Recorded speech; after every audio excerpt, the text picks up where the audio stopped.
పాట గుర్తొస్తుంది. చక్రవర్తికి వీధి బిచ్చగత్తికి బంధువవుతానని. మనీ మనీ మీకు బంధువా లేకపోతే దుష్మణ? మనీ అనేది నేను చెప్తే నమ్మరు. నేను లాస్ట్ 30 yearsలో డబ్బులు అనేది నేను ముట్టుకోలేదు ఎప్పుడు. I never touched money. ఎప్పుడైనా ఘోరమైన డబ్బులు లేకపోవడం పరిస్థితి మీకు వచ్చిందా? మా ఫాదర్ నాకు 400 రూపాయలు ఉంచారు. ఈ 400 రూపీస్ ఆ రోజుల్లో ఆబ్వియస్లీ మెస్ బిల్లు ఇయో అని రకరకాల వాటెవర్ అది నేను మొత్తం ఫస్ట్ డే ఖర్చు పెట్టాను. తర్వాత ఏం చేసేవారు?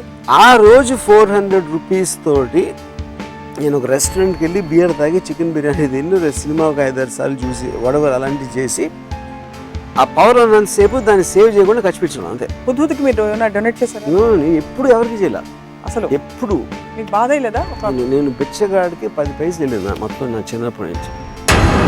ఒక పెద్ద ఇల్లు కట్టుకున్న ఒక ఆయన మన ఫిల్మ్ ఇండస్ట్రీలో ఆయన ఇల్లు చూపించాను. పైన 3rd floorలో terrific swimming pool, roof top swimming pool ఉంది. నేను ఇప్పుడు స్విమ్మింగ్ పూల్లో 2 బికినీలో ఉన్న అమ్మాయి లేకపోతే పూల్కి అర్థమే లేదని చెప్పి.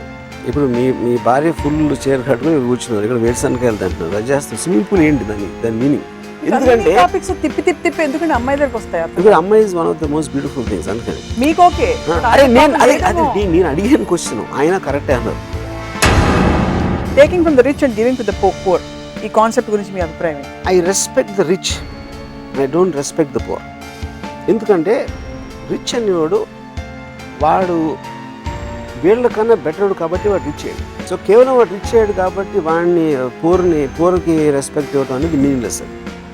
ఫ్యామిలీ అనేది లేకపోతే పెద్ద సుఖం ఏంటంటే మీరు కుక్కలా బతికేయచ్చు, కుక్కకి డబ్బు అవసరం లేదు, ఒక హ్యాపీగానే ఉంటుంది, ఫుల్ హ్యాపీగా ఉంటుంది.